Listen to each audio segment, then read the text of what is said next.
El Banco Central hace política monetaria. Para ello, utiliza la tasa de política monetaria, buscando incidir en las tasas de interés a que los bancos captan ahorros y prestan para el consumo de los hogares y la inversión de las empresas. El objetivo de la política monetaria es mantener la inflación en torno a una meta definida por el Banco Central, logrando la estabilidad de precios y contribuyendo a crear las condiciones para un crecimiento económico sostenido. Banco Central de la República Dominicana, por la estabilidad y el crecimiento.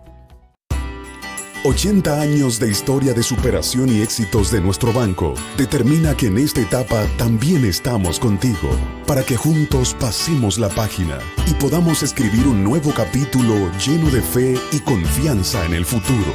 Porque solo con tu voluntad ponemos punto y final a la historia del COVID. Vacúnate. Banreservas, el banco de todos los dominicanos.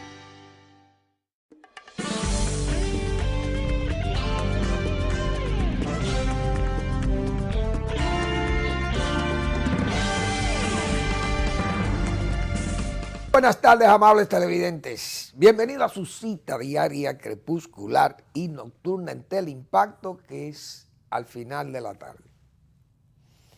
Despidiendo el sol y comenzando la noche.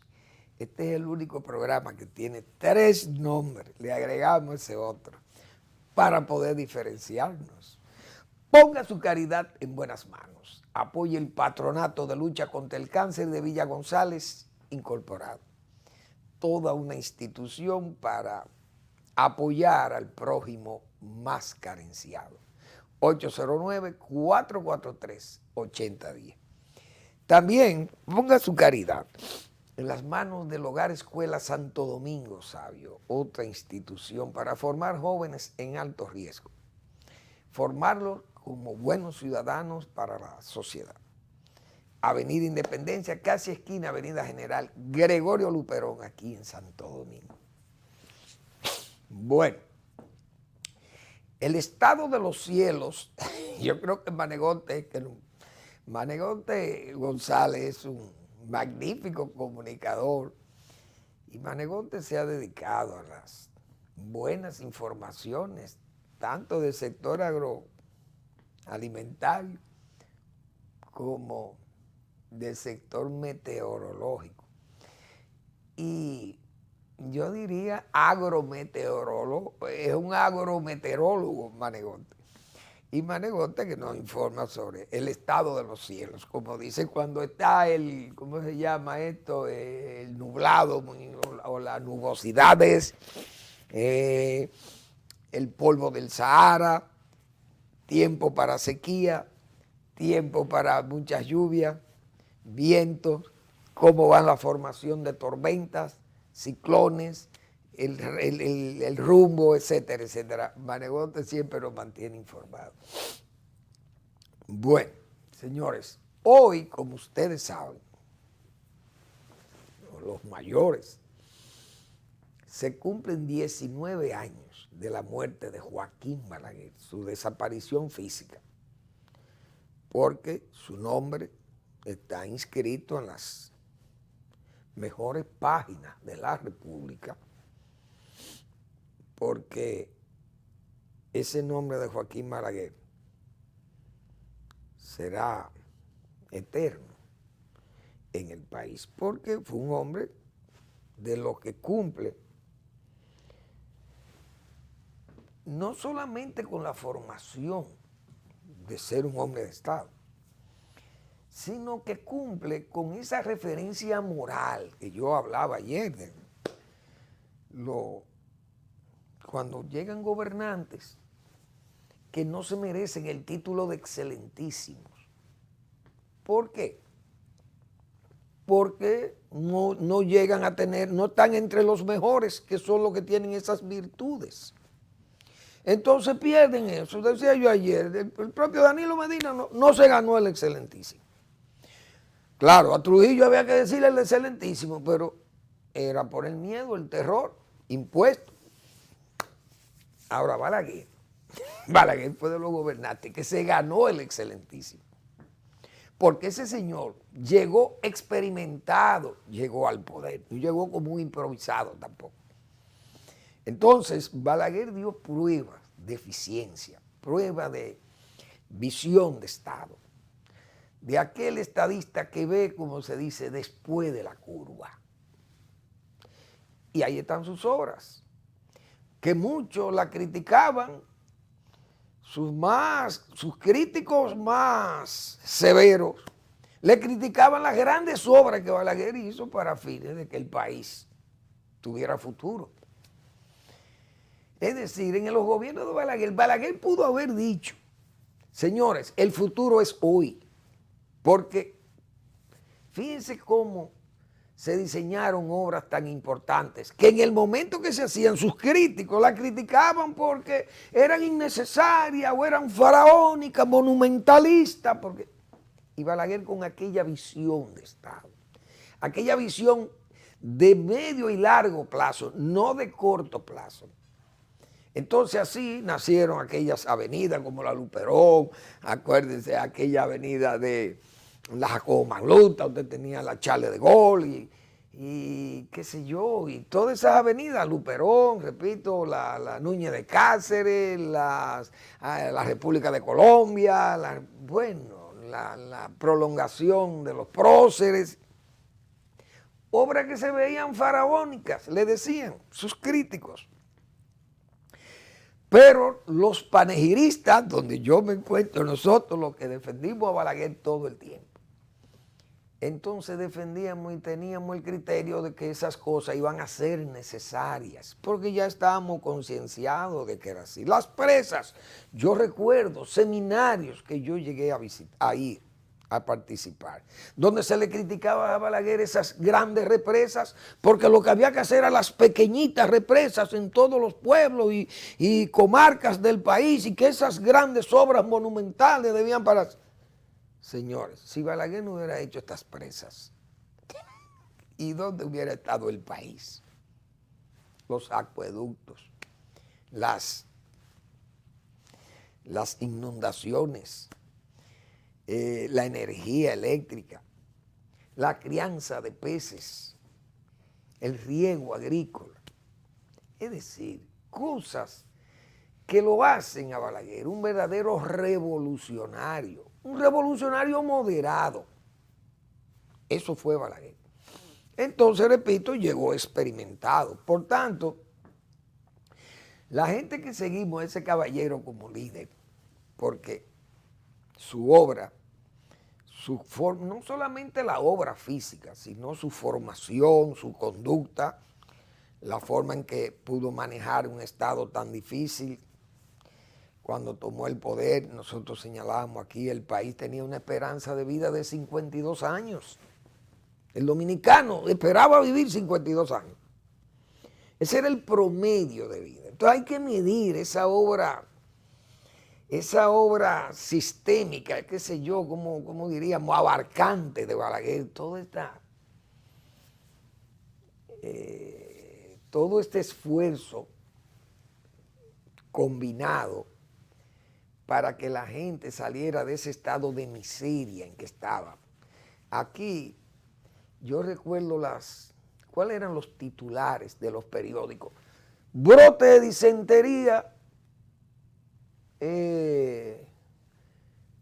consume o afecta a la población infantil o diezma a la población infantil. Eso eran titulares, recuerdo yo, para los años 67, 68. Eso se fue superando sobre la base de la construcción de acueductos rurales, acueductos múltiples, mejorando las condiciones de los caminos, las condiciones sanitarias, mejor alimentación de las personas, le fue llegando la alimentación, los caminos vecinales, se fueron abriendo 7 u 8 mil kilómetros de caminos vecinales, una dirección general de caminos vecinales, para que la gente no sacara a sus enfermos en literas para ir a los centros médicos, o en las pezuñas de los caballos era que salía la gente con una litera de los montes y de las escarpadas lomas donde vivía una población rural atrapada, más de un 70% de la población dominicana.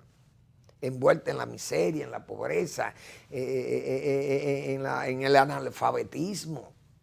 Ustedes saben la cantidad de maestros que se formaron, preparados por el Estado, con una formación académica adecuada para los maestros en la UNFU y en la Ucamaima. Aquellos programas de sabatinos para que los maestros vinieran a Santo Domingo, fueran a Santiago y se formaran y terminaran de sacar sus licenciaturas. Es decir, había conciencia de hacia dónde debíamos ir el desarrollo del país. Entonces, ese gobernante, que fue Joaquín Balaguer, nosotros lo que admiramos, su gestión y su calidad humana, tenemos que acrecentar su nombre siempre. Esa es la pura verdad, porque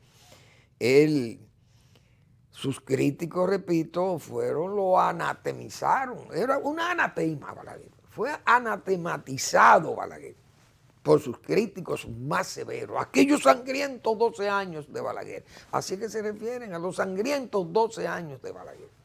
Fueron sangrientos. Es verdad que hubo muchos problemas, hubo violencia. Pero ¿por qué? Hay que buscar el porqué de las cosas. Porque, por ejemplo, la sangre. Desde el principio se instaló ese gobierno de Balaguer. Fue un gobierno combatido porque venía de una revolución. Todos los revolucionarios que participaron en la guerra de abril tenían sus armas guardadas para emprender la revolución contra Balaguer y matar a Balaguer. Entonces Balaguer tenía la misión de tener que recuperar esas armas. Imagínense ustedes aquellos allanamientos. Entonces, los 12 años de Balaguer tuvieron que irse convirtiendo en años de sangre, de plomo, porque hubo una izquierda, no toda la izquierda, que se resistió al sistema democrático. Y todo era un fraude, y todo era dañado, y todo Balaguer era Trujillo, y entonces había que seguir la guerra. Pero yo recuerdo que, por ejemplo, los comunistas, Balaguer, el anticomunista Balaguer nunca fue anticomunista, digo yo, porque no hubo uno del PSD que cayera víctima del terrorismo de Balaguer por su gobierno. Ahora, el único miembro del Partido Comunista que murió, creo yo, fue Orlando Martínez. Y el único que investigó ese crimen para que se supiera quiénes mataron a Orlando Martínez fue Balaguer. Y eso le trajo la renuncia de todos los militares, porque tuvo que nombrar a Neyni Barceja para que investigara el caso. Y lo investigaron el caso. Claro, él se quedó con su página en blanco, que cumplirá 20 años el año que viene. El 14 de julio del año que viene son los 20 años, que él prometió que a los 20 años, después de su desaparición física, bueno, él dejaba eso en manos de una persona amiga que le sobreviviría y que esa persona iba a quedar en la misión de entregar los datos que él tenía sobre la referencia de ese crimen. Que lo que falta fue el intelectual. ¿Quién le dio la orden a Chinino Lluvere o al grupo de los militares, que eran los jefes de los militares que cayeron presos, como ejecutores del crimen? Entonces, eso es lo que hay. Pero eso lo investigó Balaguer.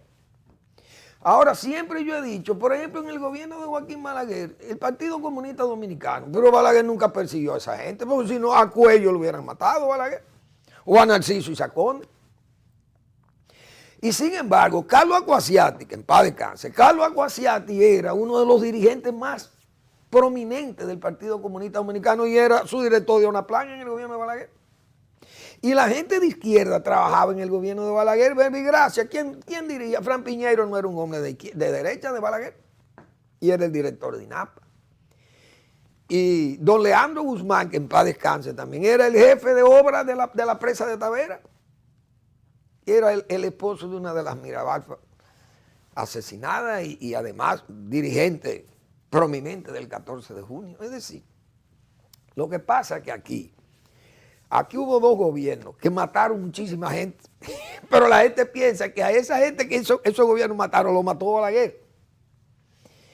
Yo recuerdo que yo le decía a la gente por Montecristi, por allá, digo, señores, aquí en Montecristi Balaguer no gana elecciones, Porque la gente piensa que a Manuel Tavares lo mató Balaguer, pero resulta que a Manuel Tavares y a su grupo lo mataron en el gobierno de Don Henry Cabral. Fueron fusilados todos en Manaclas. Y en la revolución fusilaron todos los miembros del 14 de junio del MPD que fueron a San Francisco de Macorís. Lo fusiló el gobierno de Reconstrucción Nacional, que estaba el general Inver.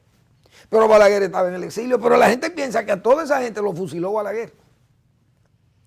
Porque todo el crimen se asociaba con Balaguer. Pero esa izquierda revolucionaria que juró vengar esa traición de la soldadesca americana que vino, intervino, castró la revolución. Esos jóvenes se quedaron con el deseo de pelear y entonces a Balaguer había que derrocarlo porque era la continuidad del trujillismo o del trujillato. Ahora, hay que ver lo que el país, cómo avanzó. Entonces, por eso es que quiero poner eso en contexto.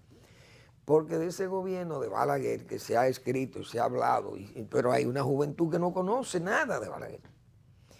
Conoce muy poco de eso. Los muertos, los asesinatos y todo aquello, pero no se dice nada de la lucha, cómo fue. Claro, fue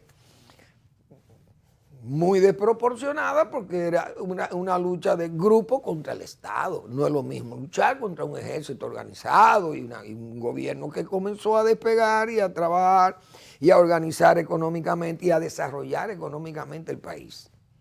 Entonces, son tantas las cosas que uno tiene que decir.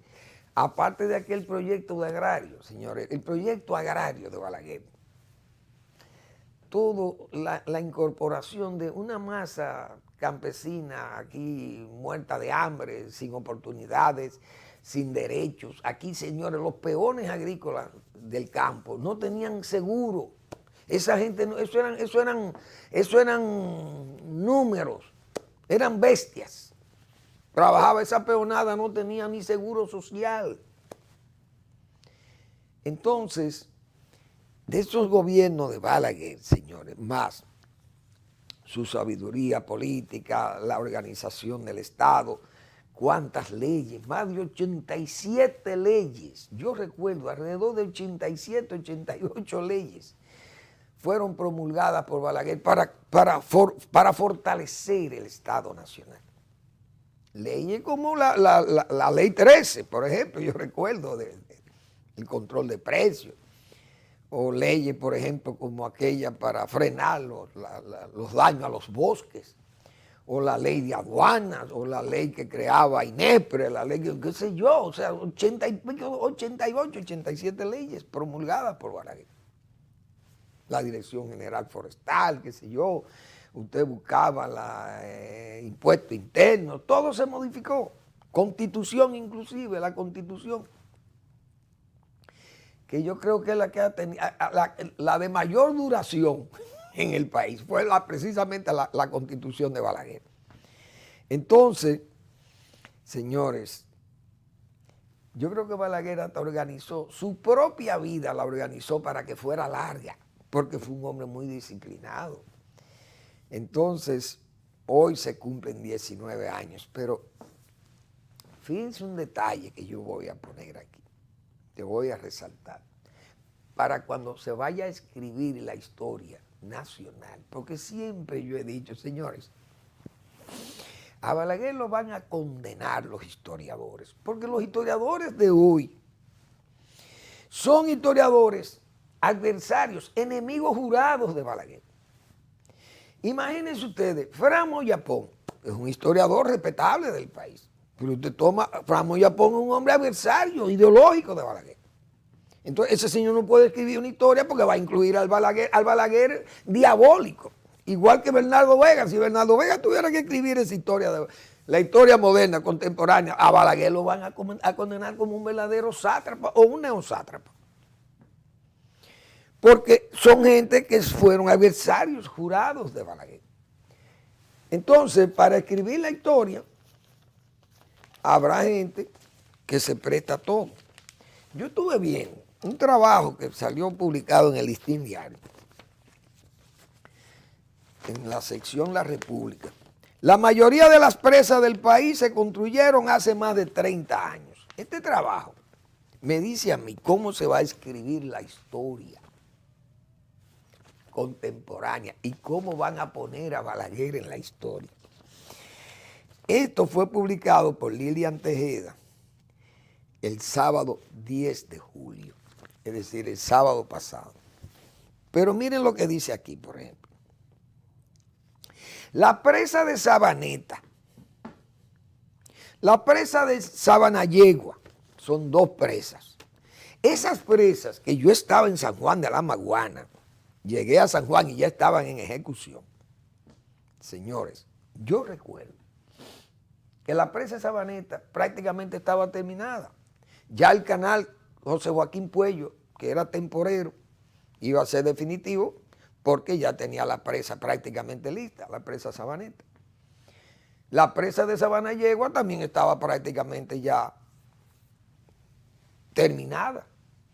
Incluso Balaguer había iniciado el barrio de Sabanayegua ahí en Asua para reasentar a la gente que ya habían salido de allá, que el lago le ocupó su espacio físico. Pero el 18 de abril del año 1978, que yo estaba ahí, fuimos, inauguramos el canal Yaque del Sur Asua y la presa derivadora de Villalpando. Fueron inauguradas el 18 de abril del año 1978. Ahora, oigan lo que dice aquí de la presa de Sabaneta y la presa de Sabanayegua. Está ubicada en Asua, Sabanayegua, sobre el río Yaque del Sur y se construyó en 1979 durante el gobierno de Antonio Guzmán para proporcionar agua para riego y generar electricidad. Su capacidad es de 401 millones de metros cúbicos. Ustedes están oyendo cuándo fue hecha, construida en el gobierno de Antonio Guzmán. Don Antonio Guzmán ahí, yo creo que ni fue a inaugurarla. ¿Por qué? Pues sabía que estaba hecha. La de Atillo la dejó Balaguer hecha prácticamente y le dejó 60 millones de pesos al gobierno de Antonio Guzmán para que terminaran ya las, ¿cómo se dice ya? Las obras finales. Y se lo bebieron, como se dice, en la fiesta blanca de diciembre del 78. La de Atillo, que la dejó prácticamente hecha Balaguer. Igualmente la presa de Rincón, fuimos con Balaguer a inaugurarla en el año 1978. Vamos a ver qué dice de la presa de Rincón por aquí. Se encuentra en La Vega, beneficia esta provincia de Monseñor Noel, fue construida en 1978 en el gobierno de Joaquín Balaguer. Su finalidad, abastecer de agua de riego y todo, y el acueducto de Macorís, Salcedo y Tenares y toda esa zona por ahí. Ahora, esa fue entregada en el 78. La hizo Balaguer también. Y yo estaba, valga la inmodestia, estaba en esa inauguración. Por eso que estoy hablando de esto. Ahora oigan esto. Presa de Sabaneta. En San Juan de la Maguana también. Está localizada en San Juan. Beneficia a los residentes de esta provincia. Está destinada para la generación de energía eléctrica y riego. Fue construida en 1981 durante el mandato de Antonio Guzmán. Es decir, ya van dos construidas por el mandato de Antonio Guzmán. Por Antonio Guzmán no pegó una piedra. Vamos a seguir. Atillo, oigan bien, ubicada en Cotuí, provincia de Sánchez Ramírez. Esta presa beneficia a las comunidades del Bajo Yuna, Pimentel, Castillo, Hosto, Villarriba, Arenoso y El Limón. Se encuentra sobre el río Yuna. Fue construida en 1984 durante el gobierno de Salvador de Blanco. Salvador de Blanco no pegó un blow ahí. ¿Ustedes están oyendo? En Atillo. Óyase bien. La presa de Bajo. Esa la construyó Salvador de Blanco también. ¿Ustedes están oyendo eso? Provincia de Santiago. Moca, beneficia a Moca, provincia de Payá, las comunidades próximas a los embalses de Tavera y Bao. Está destinada solo para riego y se construyó en 1984 en el gobierno de Salvador de Blanco. Entonces, señores, la presa de Monción fue construida por Hipólito Mejía en 2001. ¿Ustedes están oyendo? Es decir, Todas de las presas que hay en este país, de las grandes represas, que todo el mundo reconoce que fue Balaguer, el ideólogo, el constructor y el que la dejó en la mayor fase de terminación, fue el que hizo esas obras. Pero los historiadores mañana van a poner esto. El gobierno de Hipólito Mejía fue el que construyó la presa Monción. Ustedes están oyendo. Hipólito Mejía que no pegó un clavo ahí en la presa de Monción. Entonces, la presa de Aguacate la hizo Balaguer, la presa de Higüey también se hicieron en el tiempo de los 10 años, la presa de Tavera, Valdesia está ahí, también cayeron dentro de los 10 años. Pero, señores, la presa de Sabanayegua, presa de Sabaneta, Atillo, presa de Bao y Monción, Balaguer no puso un blow ahí, según los historiadores que van a escribir esta historia. Cuando esto se publique en la historia, Balaguer no aparece en esas obras. Y por eso es que yo digo que pena de la vida del nombre de Balaguer, porque así es que le van a escribir la historia aquí. Y yo recuerdo que nosotros, los seguidores de Balaguer, usábamos como burla contra el Partido Revolucionario Dominicano, que le decíamos al PRD, a los PRDistas, cítame 5 obras importantes hechas por su gobierno. Y decíamos nosotros que le daba dificultades a los dirigentes principales, diríamos, voceros del PRD en las campañas, para que nos citaran 5, cítame 10 obras hechas por sus 8 años de gobierno, 7 o 5 obras importantes. Y gagueaban, como se dice, le era dificultoso. Entonces, ¿cómo es posible que toda esta presa, por qué no la mencionaban estas presas? ¿Por qué no decían, esas obras las hicimos nosotros? No, porque todos ellos sabían que esas obras eran de Balaguer. Y que en ese interregno de los 8 años, la mayoría de esas presas quedaron hechas en más de un 90, un 95%, que era prácticamente para inaugurarlas. Pero entonces le ponen que fueron construidas. Y esas son esas peculiaridades de las que yo muchas veces tengo que ser hincapié, porque Balaguer fue tan descontextualizado tantas veces que fue prácticamente acribillado por esos críticos que lo vieron siempre como anatema a Balaguer. Esa es la pura verdad. Vamos a la pausa y regresamos.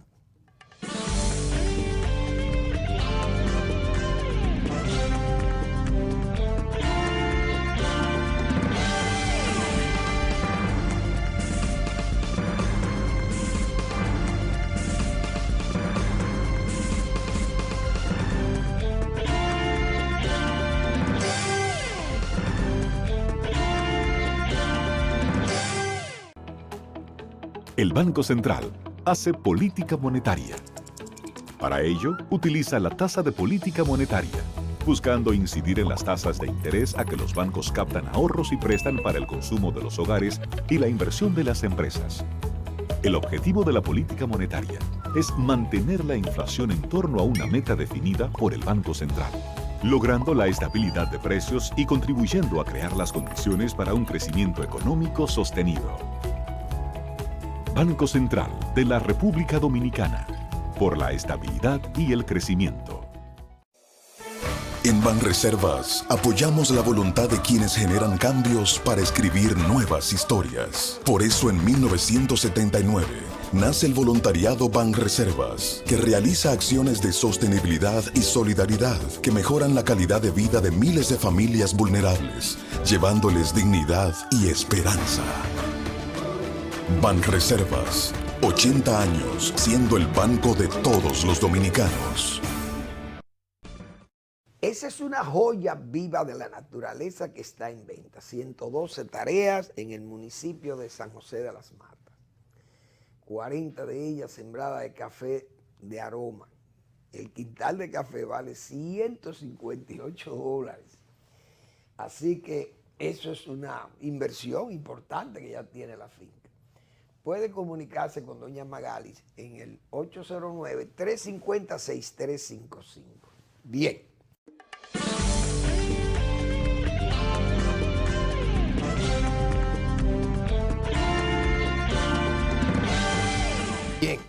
Entonces, ya después de esas reflexiones y esos reconocimientos a esa memoria ilustre de Joaquín Balaguer, que en paz descanse siempre, pero su nombre será inscrito en esas páginas gloriosas de la historia nacional que llevan los dominicanos en su propio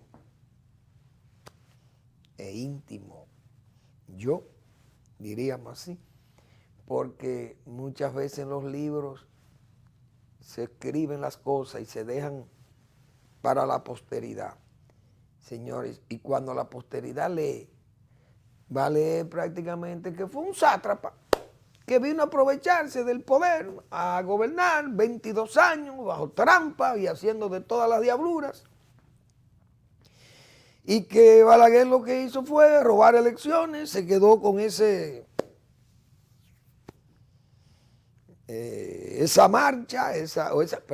marca o ese manchón de que Balaguer lo único que sabía era robarse las elecciones. Hasta que desde la oposición ganó las elecciones. Y entonces, si usted aprovecha el poder para ganar o para hacer fraude, entonces usted se prueba estando en la oposición, fuera del poder.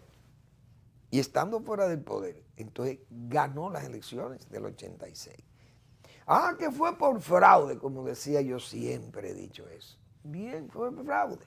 Pero ¿cómo es posible que aquella oligarquía de masa que fue el PRD, aquel monstruo de partido de tan grande que era, aquel partido que está en el gobierno, que está gobernando, que tiene a un Balaguer ciego prácticamente, un Balaguer que venía de sus 12 años, de la sangre y de las cajas de muertos y de todas aquellas cosas que le hacían a Balaguer?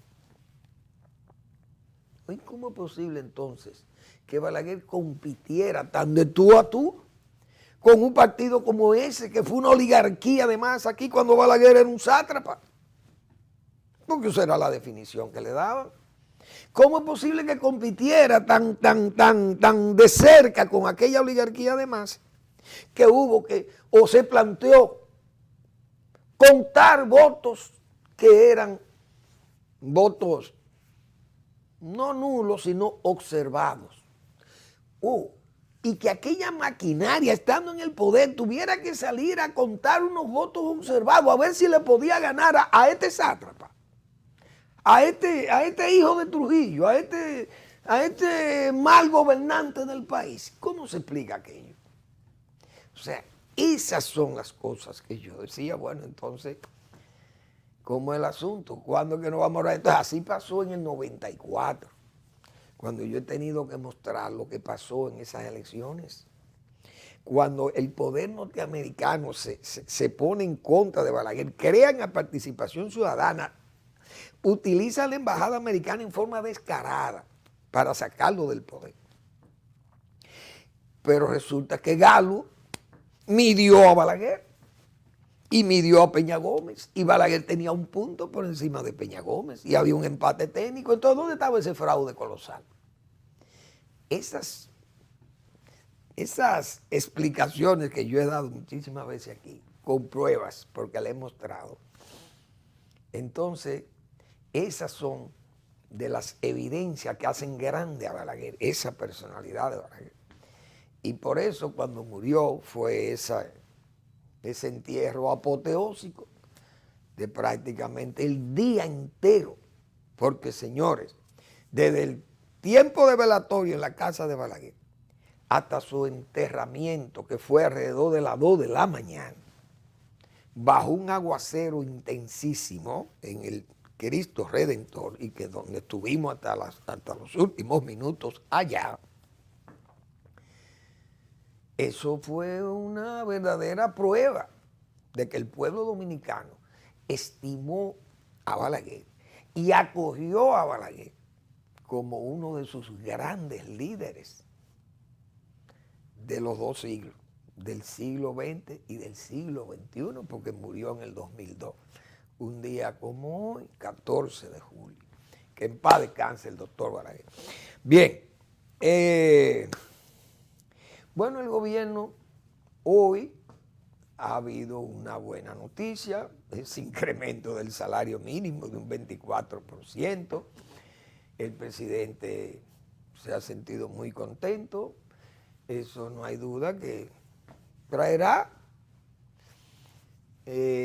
sonrisas para muchos, pero traerá truño para algunos, porque habrá muchas pequeñas empresas que tal vez no puedan, medianas empresas que no puedan lidiar con esos niveles de salario, tal vez la situación misma en que está el país, la economía, que todavía estamos en medio de una pandemia, que comenzamos a recuperarnos, pero eso no es fácil todavía asumir esas proporciones de incremento salarial. Entienden que eso puede ser un desestabilizador de las mismas pequeñas, medianas y de las grandes empresas. Hay que ver cómo eso se va a reflejar en la inflación también, pero los mejores economistas y los que han llevado el control de la economía, como ha sido el gobernador del Banco Central, principalmente Valdés, ha sido un partidario de que hay que mejorar los salarios, porque la única forma de incrementar el consumo y de mejorar la calidad de vida de la gente también es aumentando los salarios, porque no hay otra forma. Ahora, los salarios, se ha dicho siempre que al incrementar salarios hay más dinero y entonces hay más demanda de bienes y eso va a crear inflación, porque los comerciantes tratan de pasar esas alzas, esos niveles que para ellos son críticos, se los pasan al consumidor, pero también está la competencia. Ellos tienen que pensar en el nivel competencial. Entonces, si usted no tiene el nivel de competencia, usted tiene que salir del mercado. Habrá muchas pequeñas empresas probablemente que tengan que salir del mercado o reducir el número de personal, porque también puede afectar el empleo por ese lado. El salario puede afectar al empleo porque una empresa que tenga 10 o 12 o 20 trabajadores diga, bueno, este trabajo yo, para no cerrar esta empresa, lo puedo hacer con 14 o 17 porque no puedo pagar los 20. Tengo que reducir esto a 5 menos trabajadores para repartirse, qué sé yo, habrá que buscar, y eso puede crear problemas de alguna pérdida de puestos de trabajo que ya ha sido afectado, no hay duda, por la situación de la pandemia, el empleo. Entonces hay muchas cosas que los economistas y los que saben de todas esas fórmulas sabrán definir o ver cómo se van a ir solucionando estos problemas. El gobierno luce pues muy contento porque conseguir que los empresarios asumieran esa responsabilidad tan rápido. El gobierno no tiene empresas que estén, diríamos que no sean centralizadas como esas empresas eléctricas y esas cosas, pero no tiene, el gobierno no carga con eso, pero el gobierno entonces ha hecho algunas promesas de salario, de mejorar salario, y ha cumplido en una y ha fallado en otra. Entonces eso crea un ambiente que esas promesas, como yo señalaba, el presidente ha prometido demasiadas cosas. Entonces un presupuesto deficitario. El gobierno, como he dicho yo, un gobierno coloquial. El presidente está muy en la calle, sale mucho, va todo, y a donde quiera que va le piden y él tiene que complacer. Pero hay muchas exigencias.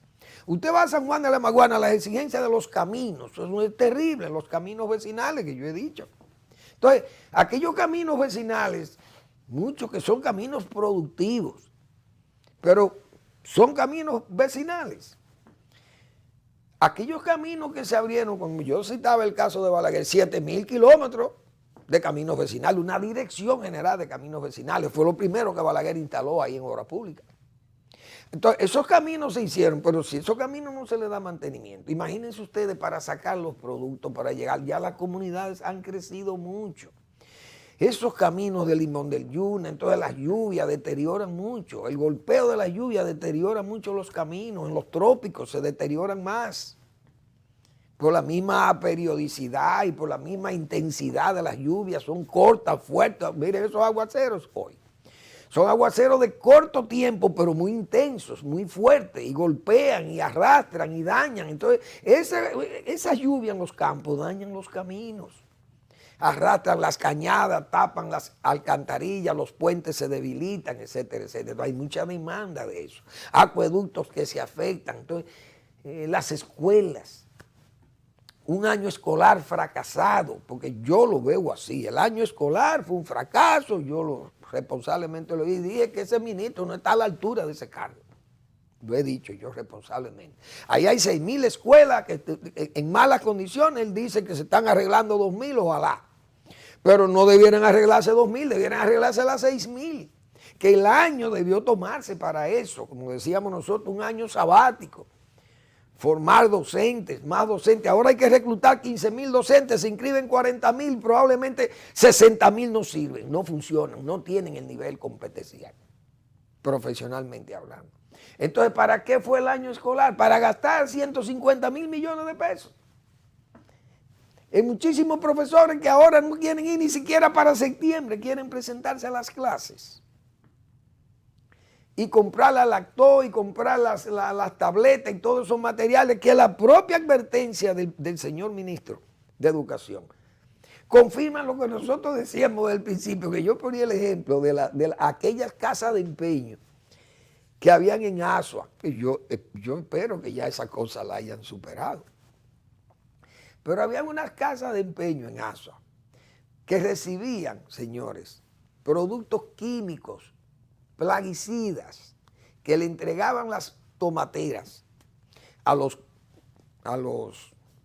no colonos en este caso, pero vamos a llamarle a los parceleros y a los propietarios de sembradíos de tomate industrial que estaban bajo la tutela de la empresa en el sentido del financiamiento, le daban asistencia técnica total hasta el tiempo de recolección y esa cosa. Entonces los productos químicos se le entregaban a los productores para aplicarlo al tomate. Pero yo me recuerdo que habían productos muy caros. Un kilo costaba, en esa época, un kilo costaba alrededor de 34 pesos.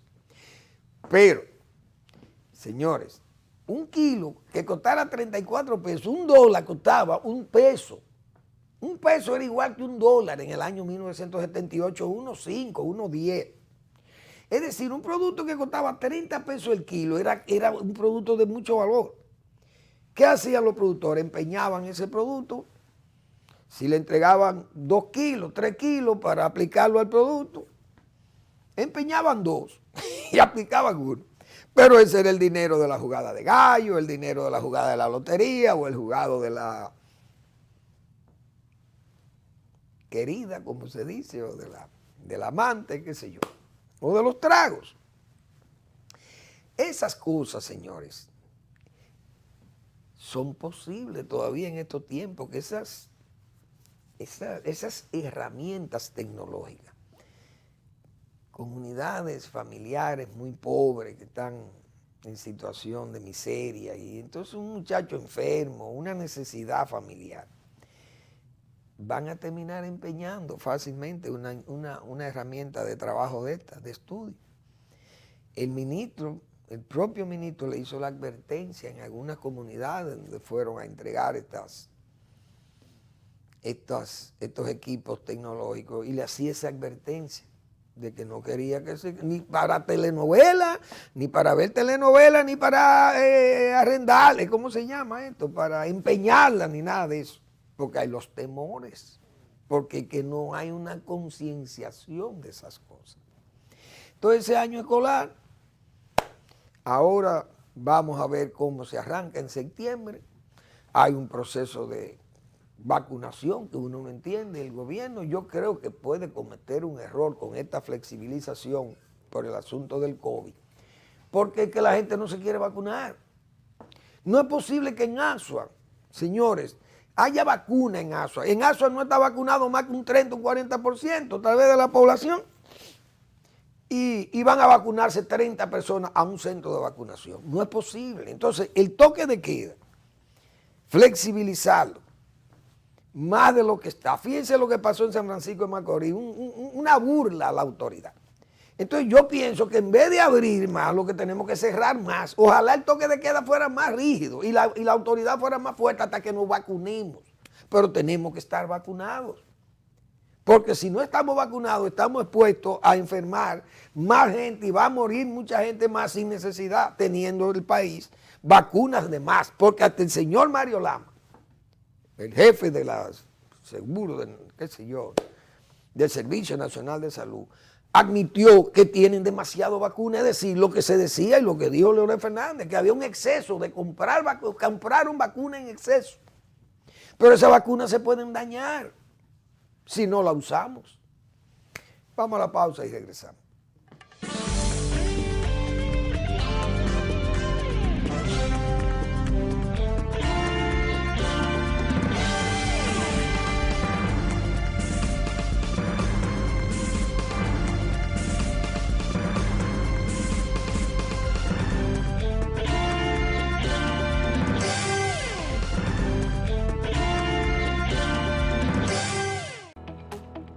El Banco Central hace política monetaria.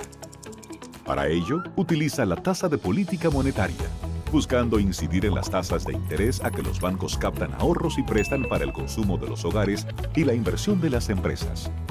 El objetivo de la política monetaria es mantener la inflación en torno a una meta definida por el Banco Central, logrando la estabilidad de precios y contribuyendo a crear las condiciones para un crecimiento económico sostenido. Banco Central de la República Dominicana, por la estabilidad y el crecimiento. 80 años de historia de superación y éxitos de nuestro banco determina que en esta etapa también estamos contigo, para que juntos pasemos la página y podamos escribir un nuevo capítulo lleno de fe y confianza en el futuro. Porque solo con tu voluntad ponemos punto y final a la historia del COVID. Vacúnate. Banreservas, el banco de todos los dominicanos.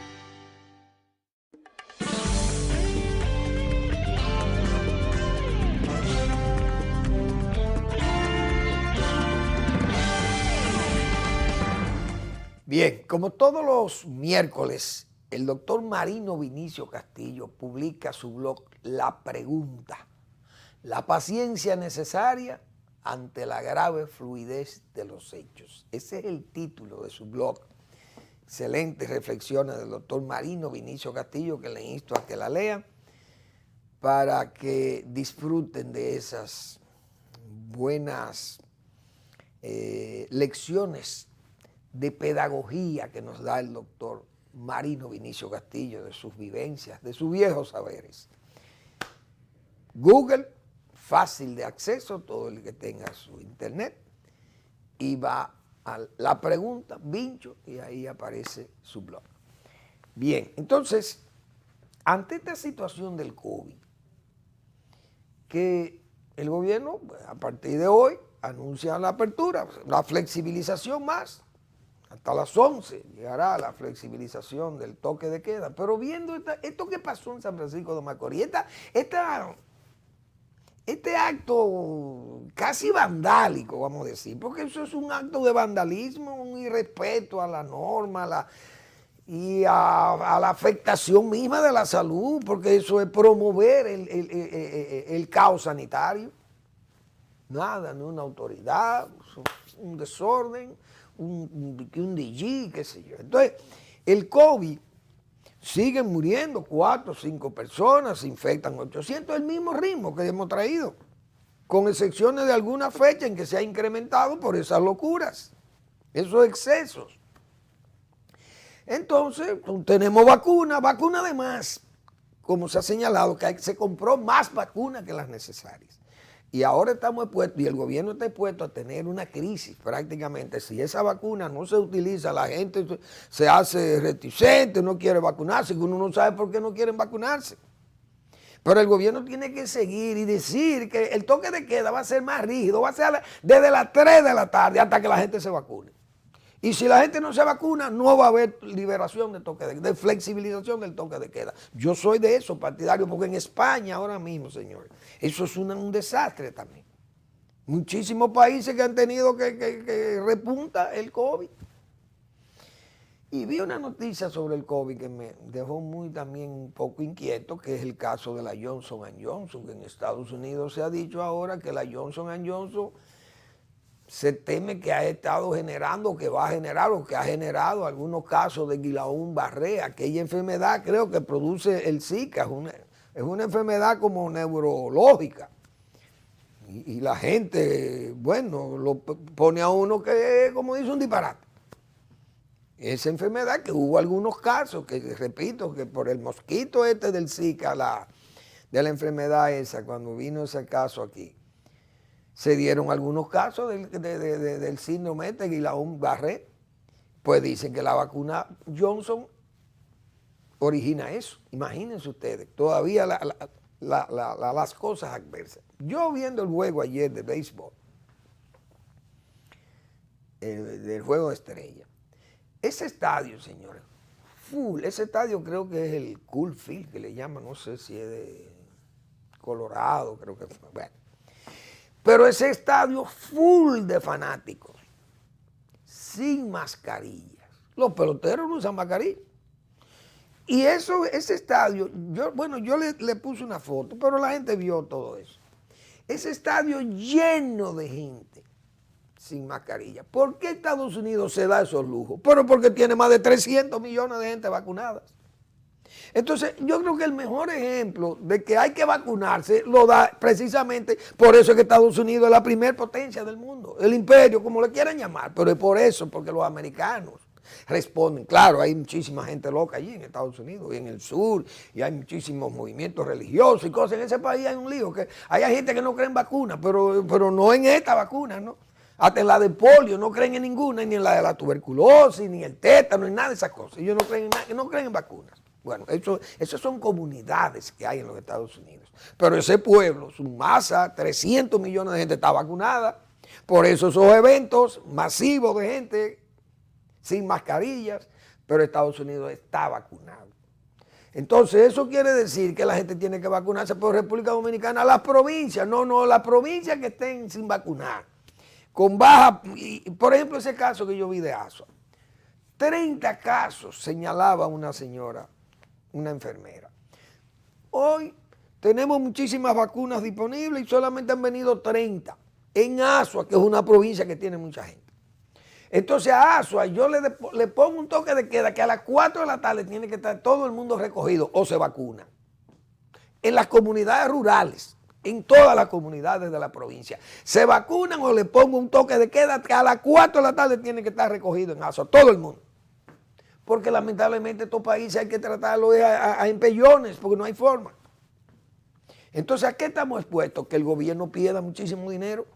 No el gobierno, el pueblo dominicano que va a perder dinero, porque si es como se ha señalado, y el propio señor Lama reconoció que hay un exceso de vacunas. Entonces esas vacunas perimen, se dañan, ya pierden su eficacia si no se usan. Además, las condiciones en las que hay que tener esas vacunas es muy costoso, me imagino yo.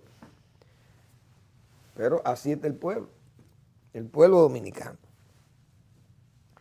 Bueno, señores, yo voy a hablar de un caso, porque además tengo que señalarle al gobierno. El gobierno vi que concedió más pensiones. Yo creo que el gobierno tiene que sopesar más las cosas, porque es que se está actuando como si el presupuesto estuviera en superávit. Entonces el presidente yo creo que debe tener cuidado con todas esas pensiones. Ahora vi que se pensionaron, no recuerdo a quién, a sindicalistas, pero gente que no trabaja para el Estado. Pero bueno, el presidente le concede sus pensiones. Periodistas y bueno, y todo el que se le acerca al presidente. Todo el que se le acerca. Entonces muchas veces, como digo yo, mucha gente que trabajamos en el Estado, 25, 30 años. Yo tengo muchos amigos y muchos colegas. Yo puse una lista aquí de más de 6,000 agrónomos. 600 o algo agrónomos. Creo que fue que vi, o no sé cuánto. O 1,000 o 600, no recuerdo. Pendientes de pensiones. Pero gente que ha dejado, como dice, la piel trabajando en el gobierno. 30 años, 25 y más años, y no le conceden las pensiones. Todas esas cosas, la gente se molesta. No hay duda que la gente se molesta. Esas cosas crean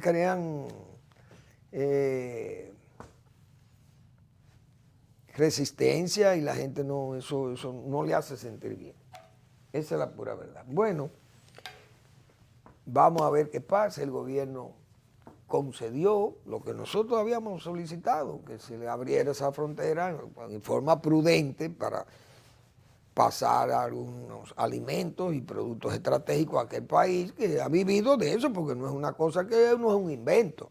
Sabemos que eso tiene años, ese mercado, y que ya eso está funcionando ahí, que entonces aquel país, en la situación que está, no debemos nosotros cerrarle todas las llaves y que debíamos conceder algunos, pasar productos estratégicos y esas cosas, y eso se está cumpliendo. Se abrió la frontera, hoy el gobierno autorizó eso, cosa que nosotros lo vemos bien, siempre y cuando se tengan los controles, los más estrictos controles que se puedan poner allí, y eso está muy bien. Dentro de esta crisis regional también vi que Estados Unidos le puso un freno a que no quiere gente ni de Cuba ni de Haití que salgan por los mares a para allá. Así mismo diga el gobierno americano, yo no quiero ni haitianos ni cubanos aquí.